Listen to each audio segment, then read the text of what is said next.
You're listening to The Streaming Wars, the podcast that discusses all of the latest happenings regarding your favorite streaming services. Find out which service is winning the war this time around. Hello everyone and welcome to the latest episode of The Streaming Wars. I'm Dustin and Tony is with me and we are here to cover everything from August 19th through the 25th. There's a little bit of news, there's a ton of trailers that released, and we have a couple of small little discussions to get to as well, so let's jump into the news. First up, Netflix has announced that they have a competitive barbecue series that's coming to the service. There's also a Norwegian action-adventure film called Troll that is also moving forward. And finally with Netflix, they are testing a new shuffle option. And you're wondering to yourself, what exactly does that mean?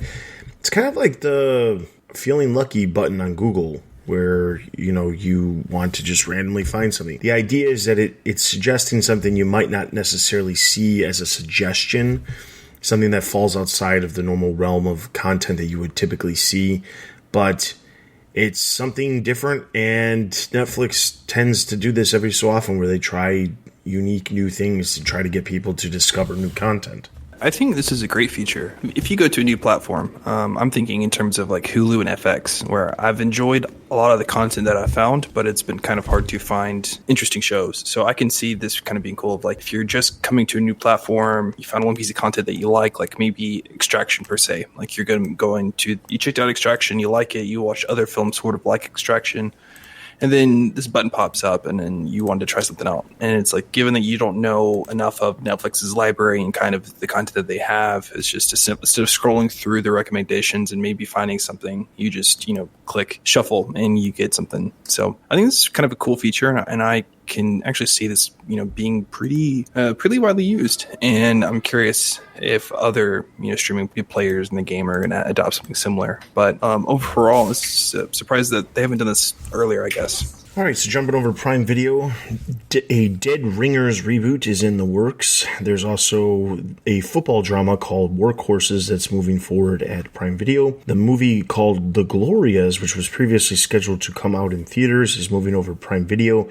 and that is going to hit the service prior to the election here in America. And then finally, there's an Asian American-led heist film that is planned for Amazon as well. I guess first off, I love heist films. I think the Ocean's Trilogy is kind of like, those are just fun movies where you just get to see a lot of ridiculousness happen. So it's nice to see, more heist films out there. Also, I love Daniel Day-Kim. I love Randall Park. I think they're great actors. But overall, I think this is like a great example of how streaming allows diversity to happen even more, and they can take more risks. Yes, that there was Crazy Rich Asians, but there's a lot of speculation about if that movie was going to be any good or not, and it had a long struggle to get people, to get backers, to get believers in the movie. And I think streaming services provide the opportunity to take more quote unquote higher risk franchises and projects, and to develop them and make them and share them out and get that reception. So taking this opportunity for this Asian American led heist film with Daniel Day-Kim and Randall Park as an opportunity to show like how you can have diversity more so than easily than you could before with the old way. So I think that's like a +1 column in the streaming services, in the streaming wars, is how it can be able to deliver and produce more diverse projects to reach a larger group of people. So overall, I'm happy that this movie is coming out because I like the two characters and I like heist films,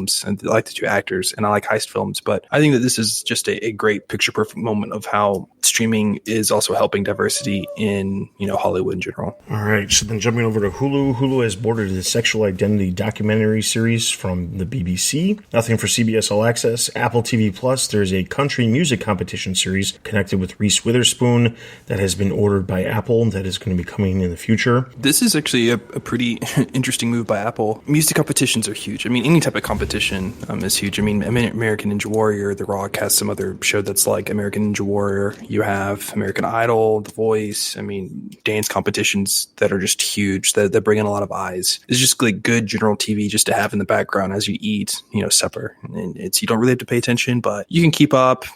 There's great human moments that people can relate to, and they stick around. It's like, okay, I heard this one singer who was, deaf, and she made it all the way to the end of The Voice, or no, it was America's Got Talent. Like you keep up with those people throughout. So it's a great way to get people watching, every week. And country music is huge, especially I personally live more in the South, and country music is huge where I live, and I get made fun of for not liking it. But there's a huge audience there, a very passionate fan base, and I think that a music competition one, but then a country music competition two is something that you have a lot of country singers in these music competitions, but you don't have one just focused on country. Like, it's a very broad genre in and of itself, and it's hard to probably sometimes give it justice. So I think this is a great move by Apple, doing something that other streaming services kind of haven't done. NBC or ABC, they might show kind of what is on their cable networks, but you don't have like a Netflix or Hulu or somebody like that, like actually have its own competition that is for streaming. So I'm curious to see what Apple's going to do, how many similarities there are going to be with like American Idol or America's Got Talent or The Voice or something like that, and what unique things that streaming can allow this music competition, and what advantages maybe streaming has versus maybe the other way. So this is pretty cool. All right, so then jumping over to Disney Plus. Disney Plus will be launching in Latin America as well as Brazil on November 17th. We have Nothing for Quibi. HBO Max, the anthology series Verbatim, gets a pilot order at HBO Max. HBO Max has dated 3 more comedy specials for Colin Quinn, Phoebe Robinson, and Ada Rodriguez. The mystery drama Miss NG is in development at HBO Max. There is also a West Wing reunion that's going to be coming to HBO Max prior to the election as well, which will be benefiting a charity. Yes, give me more Martin Sheen as President Jed Bartlett. I was a little bit late coming to the West Wing game. I just heard great things about it from people, and then I finally watched it about last year, and I got hooked, and I binged through the whole entire series. So I love the show. Great writing. I'm a big Sorkin fan. So is this purely fan service? Yes.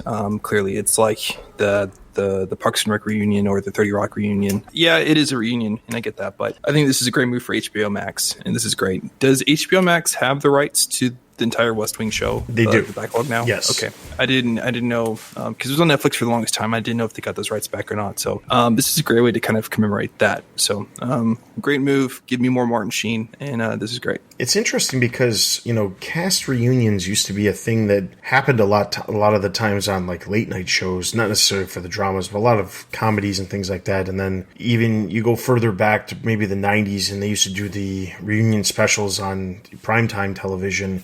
And now it seems like a lot of these reunion specials are taking place on streaming services. The one thing that I kept seeing as this announcement came across today was that people were like, well, of course, if they can do the West Wing now, why is it they still haven't done the Friends one? And I think there's a very legitimate reason for that, which is the Friends one is not for charity. It's specifically for the service. And yeah, it's all about the money. They've spent contracts, man, an insane amount of money getting the cast of Friends back.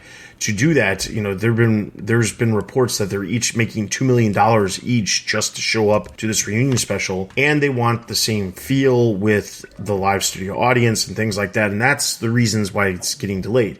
They don't want to pay the original cast members $2 million to do a Zoom call. It's not in their benefit to do something like that. They want something that people will want to tune into, who are fans of the series, want to check out HBO Max because it's there, not because it's a Zoom call. No offense to Peacock with what they did. It's just, that's the reality of it. Is this a Zoom call? Is this more of like just a table read and then like a Q&A? I think that's most likely the case, which is why, it doesn't explicitly say that, but I'm guessing that's the reason why this was so easy to put together. Yeah, there's 2 ways that it could go. Is one like a full out, like an extra episode, or it's a table read, or a third option, I guess, is like a quarantine special. Everyone's zooming in and social distance, government. Like, would that be cool? Yeah, but there's been a lot of successful table reads that have actually been on YouTube for charities. Community is the one I'm thinking of at the moment, but there's been a bunch of different other table reads that people have gotten together. So it's smart for HBO Max of like, hey, why don't we bring that to our platform and not let YouTube /Google monetize all that, that the whole entire special. But any of those three options works for me. But yeah, Friends, man.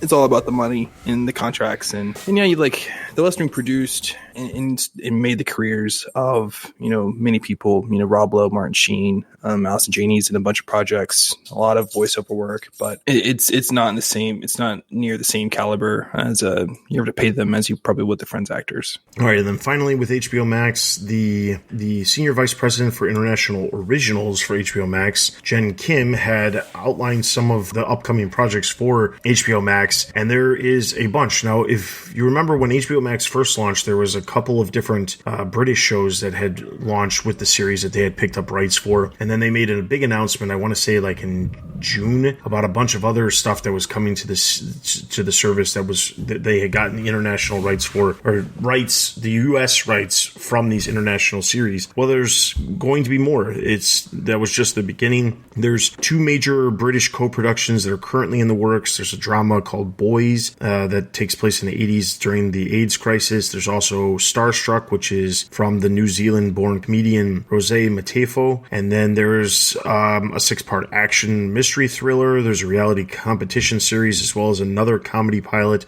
with a British comedian. There's a lot of stuff that they're currently working on to try to get a variety of different content. Obviously, this is something that's been happening at HBO more recently, too. They've been picking up content, and they've been co-producing content as well.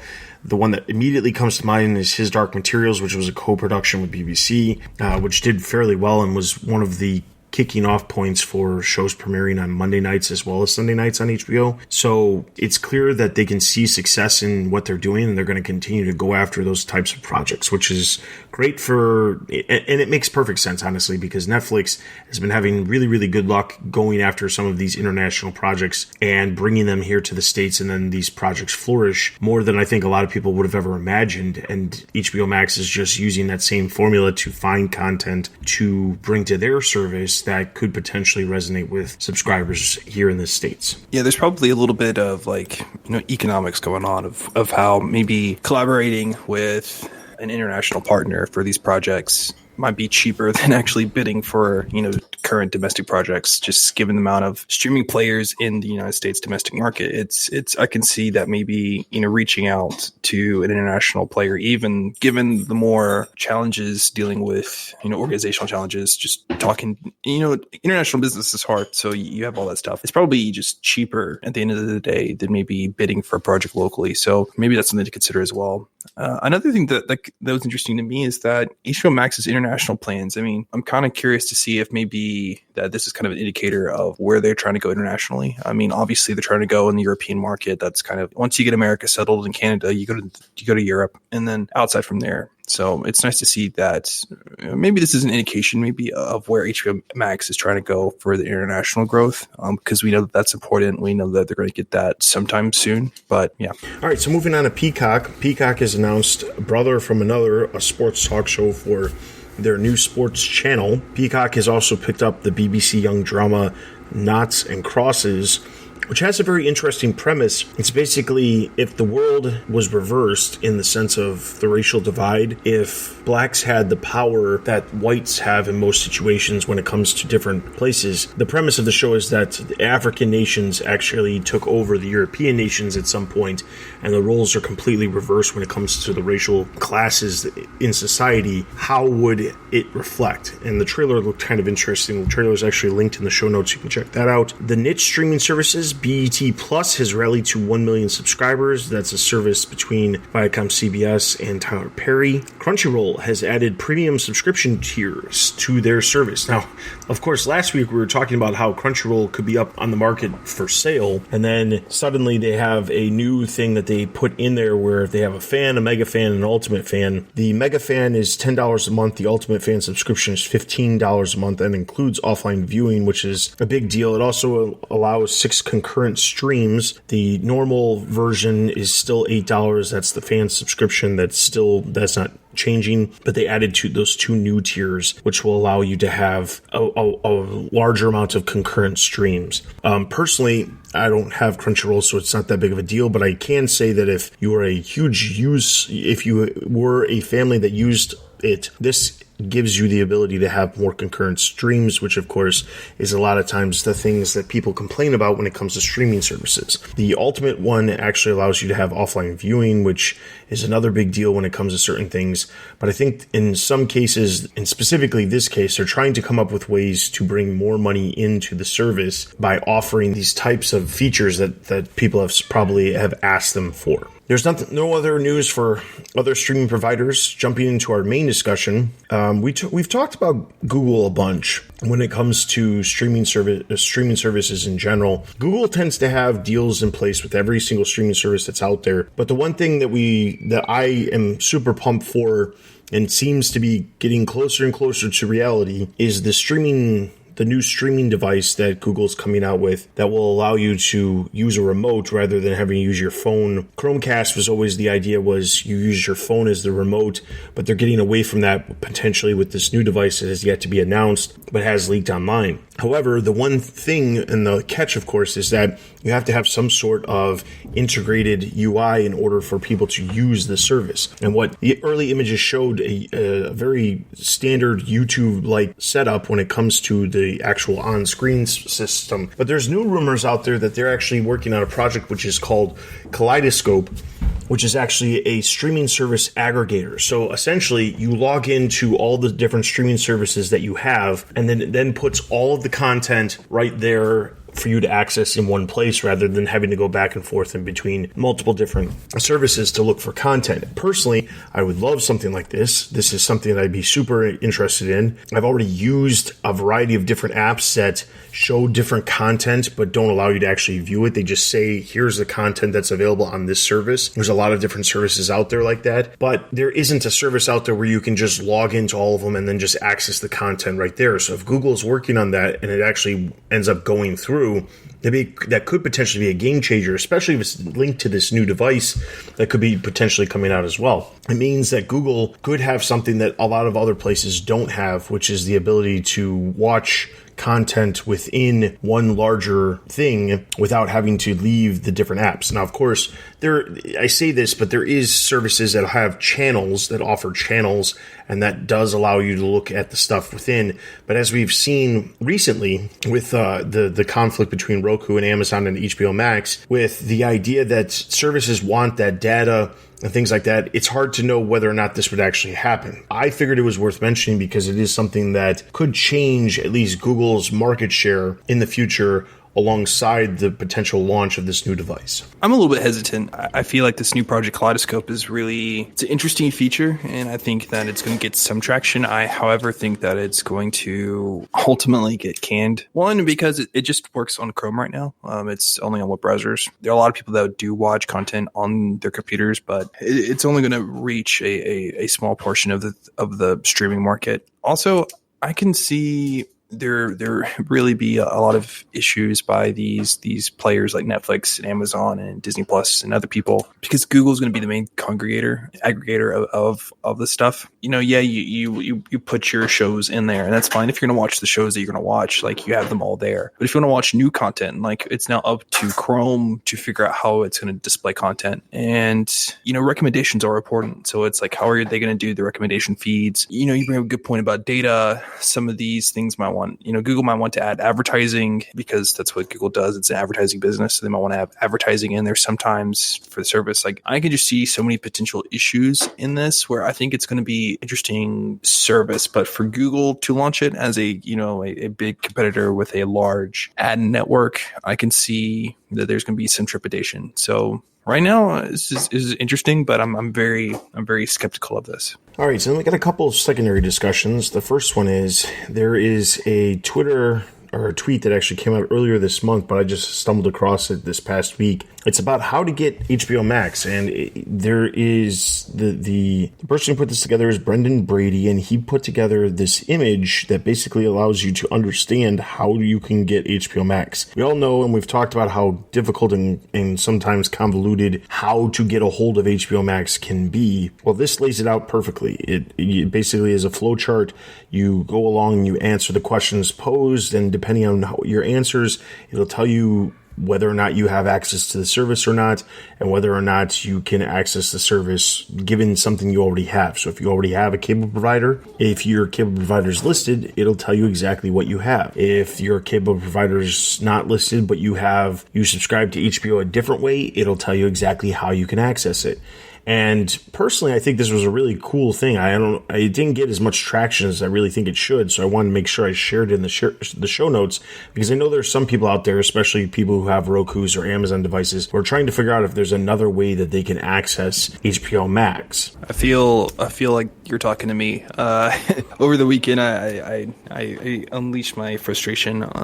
Not unleashed on Dustin, but just commented to him my frustrations with HBO Max and the stuff. So I had the Disney Plus Hulu bundle. I let that expire. I got just individual Disney Plus and then Hulu, so I can get any add-ons I wanted onto Hulu. So I got an HBO Max add-on onto Hulu. But I go to the Hulu and I go through the HBO Max hub, and I'm really just accessing all of HBO content, which has been fine for right now because I was able to watch Lovecraft Country. I was able to watch, Westworld. I'm going through that right now. But I realized that I was not able to get HBO Max exclusive content. And, I like the Harley Quinn show. I've seen clips about it, but I wanted to go check it out. So I tried to search through it on Hulu and I couldn't find it. So I just mentioned my frustration to Dustin, and he was like, oh, you have to do this, this, and this. And I was like, well, that's frustrating. So even as somebody who is in the space, it's been hard to get HBO Max on Roku. So follow the flow chart. Things seem to be going pretty well. So I've been pretty excited, but yeah.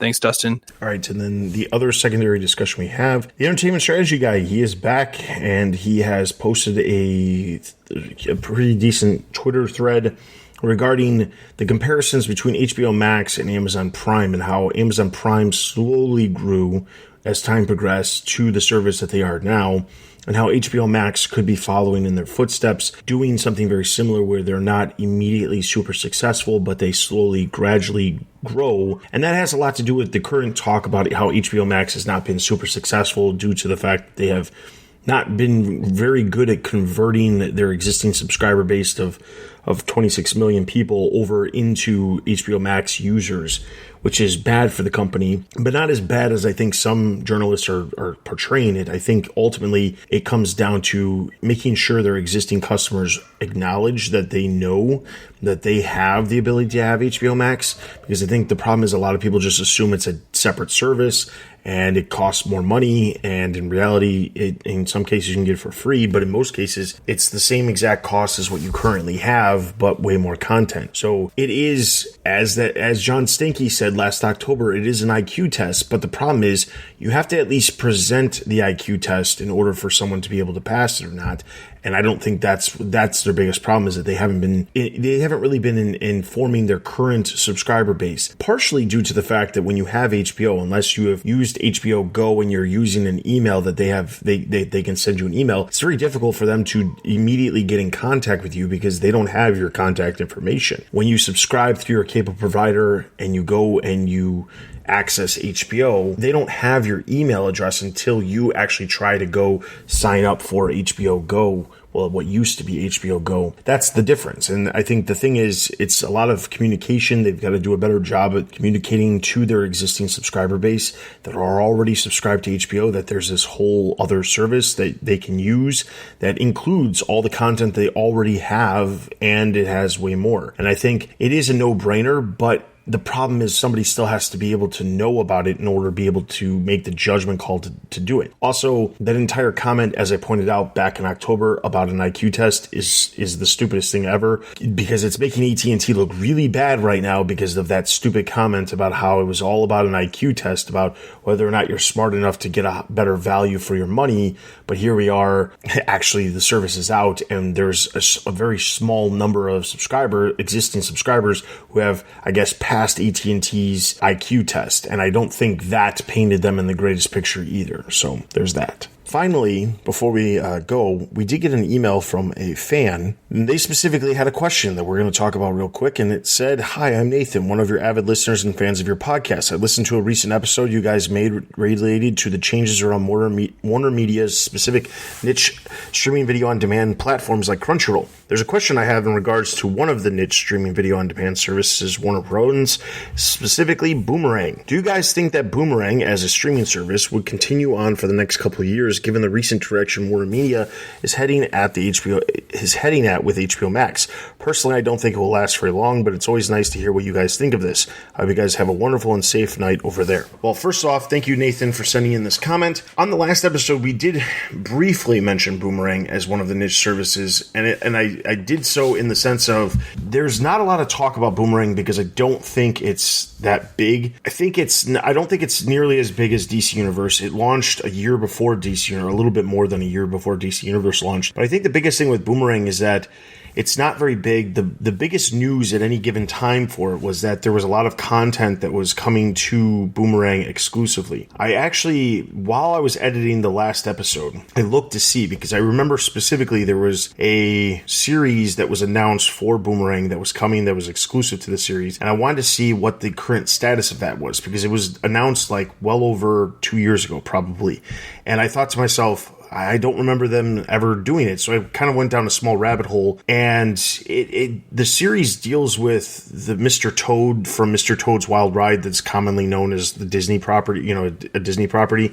But that entire the entire book deals with other characters and stories about those characters. And there was an animated series that was put in production that Boomerang was actually the exclusive place that it was going to air. And I hadn't seen anything about it, and it's been quite some time. Meanwhile, there was original series like Wacky Races, and there was continuations of other series like Be Cool Scooby-Doo and some other cartoon series that were originally on Cartoon Network that never got second seasons on, but they had produced extra episodes.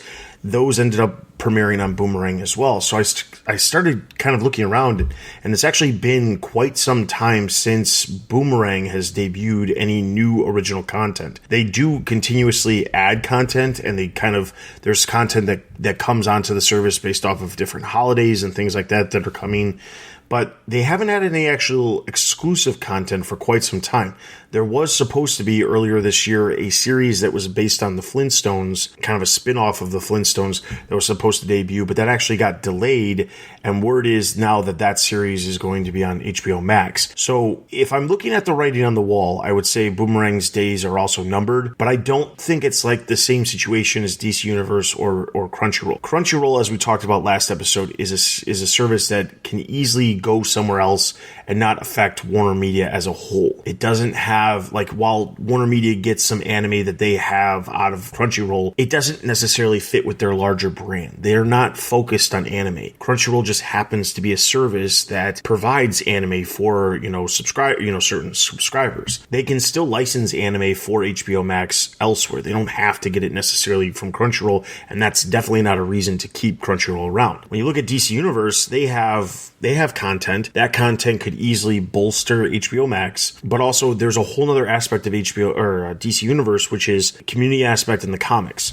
When you look at Boomerang, it's just content. That's all it is. There's nothing else up there except for content. And while there is a lot of content, I think they're currently boasting over 5,000 episodes of shows and films. There's a lot of content there, but I don't think that if they shut it down, it would really make that big of a difference. I honestly think that Boomerang is the one that, if they shut it down, it makes the most sense to do some sort of, hey, we're going to be shutting down Boomerang. Here's a discount code to get, a couple months of HBO Max for free to try it out because this content is migrating over there. The amount of children's programming that HBO Max would have if they got all of the content that's currently on Boomerang would be enormous. It could outpace a lot of other services out there as far as the amount of content that's there, because all the old Hanna-Barbera stuff, other Looney Tunes, there's old MGM stuff that's there. There's a lot of content on Boomerang that could completely help bolster HBO Max's family children's offerings. So I think long-term, Boomerang is probably going to be one of the first ones that completely goes if Crunchyroll doesn't obviously get sold off to elsewhere. But I think that the content will live elsewhere. but it'll be on HBO Max. It's not that they'll just shut it down because HBO Max exists. It makes perfect sense for them to have that content over there, especially because of the direction that they're going. I agree. It's not going to be sold off. It's unwise for them to sell off Boomerang, mainly for its huge library of content. Look, let's just be a little bit real. We've seen a big push in children's programming in Amazon Prime, NBC, in Peacock, CBS All Access. I think it's the only reason why Disney Plus has been such a huge success is due to its huge amount of children's programming. It's why it's not hemorrhaging subscribers as I would have expected it to, given the fact that there's no real big series kind of pushing it forward. Like, there's been a couple months gap between The Mandalorian season 1 and season 2. There haven't been any of the Marvel TV shows that are supposed to come out. So like, the only reason why it's been people are still paying for it is more than likely due to its children's content. I mean, it's not a scientific argument, but I have a strong suspicion that if you surveyed a lot of people, that's probably why. For HBO Max, if they want to get to the next level, if they want to make sure that they don't have hemorrhage, customers, that they need to have all of their bases covered. Of like, yes, they need to produce new content to reach the target audiences that they want. I mean, HBO Max has been cranking out content. HBO is cranking out content just, in general. So that's pretty easy. Have a large backlog of content that people can go through, and then also have children's content. So what I see for Boomerang is that they're going to cancel the streaming service. They're going to move that whole entire library into HBO Max and just co-op that. And that's going to be the basis for all the children content moving forward. That's kind of how I see Boomerang is going to work. Yeah, I don't think there's a possibility in the world that they sell it off, but I think that ultimately it could be like a massive big push. Whenever they get to the point where they need another big marketing push, that would be a huge thing. They quietly close down Boomerang. It's not going to make a huge, like, I subscribe to Boomerang. I actually, my kids really like it. There's a lot of content on there that they watch on a normal basis. I will say they watch significantly less since Disney Plus release, but that's because obviously there's more content. There's fresher content that's over on Disney Plus, especially with the newer movies and things like that are coming out. But I think that long term, HBO Max, they will need different pushes. Obviously they're going to have a marketing push when they switch to the ad supported version that costs a little bit less. They'll have a new version. They'll have another marketing push when they have the ability to have potentially live sports and news, which is something that they've talked about down the line. Nothing immediate, but they've talked about having elements of that, and they at least have the ability to do that because they have Turner Sports, they have CNN, they have this content that could potentially be there if they wanted a live option. However, we know that immediately they're looking at international rollout and the ad-supported versions. That's what their main focuses are right now. But I think that if you had the ability to lower the price with the ad-supported, I almost feel like it would be almost a guarantee to get a lot of subscribers if you had that children's content on there and you lowered the price, because then you're going after the subscriber base that isn't necessarily wanting to pay the premium price of $15 a month, but are in fact looking for that children's content. And if that price point is even just $10 a month, that puts it right on line with Netflix. That puts it just a little bit over what Disney Plus is. And I think that could bring in people. But I think the problem is that the price point is a premium price point as of this moment. So I would say whenever they get to the point of the ad-supported, that's probably when the Boomerang stuff's going to get pulled into it, along with anything else that they'll do, because they'll try to make a big pushes to say, hey, look at our ad-supported model. Hey, guess what? We also have an extra 10,000 episodes or 10,000 hours of content that we didn't previously have, or something like that. And I think that's what'll end up happening. So I think right now, it's safe. It's not going anywhere. The biggest thing is they're still offering the yearly subscription which they canceled over at DC Universe. And there was obviously that writing is on the wall. There's a reason why they're not offering that, because they're probably going to change the pricing structure there. Boomerang still is offering the yearly subscription as we speak. So I would say once they eliminate the yearly subscription, that's probably when you're looking at a year from now. That's when the service would be disappearing at the very earliest. So there's that. So hopefully we answered that question, Nathan. And again, thank you for sending us an email. With that is everything for this episode. There is a ton of trailers that have released over the past 2 weeks because it's the end of the month and there's tons of new content coming in September, and that's when everybody decides to show it off. So be sure to check out all the trailers. They are linked in the show notes, which are found at our website, thestreamingwars.io. You can send us an email with any questions, comments, concerns, feedback, or things you'd like us to discuss on a future episode at thestreamingwars@gmail.com. Follow us on Twitter and join our Discord to check out all the articles that we talk about here on the podcast and some that we don't. You can follow us on Instagram for all these announcements related to new episodes of the podcast releasing. And with all of that being said, for Tony and myself, this has been The Streaming Wars, and we'll see you guys next time. Thanks for listening to The Streaming Wars. Check us out on Twitter and Instagram. Also consider supporting us on Patreon. Links can be found at thestreamingwars.io.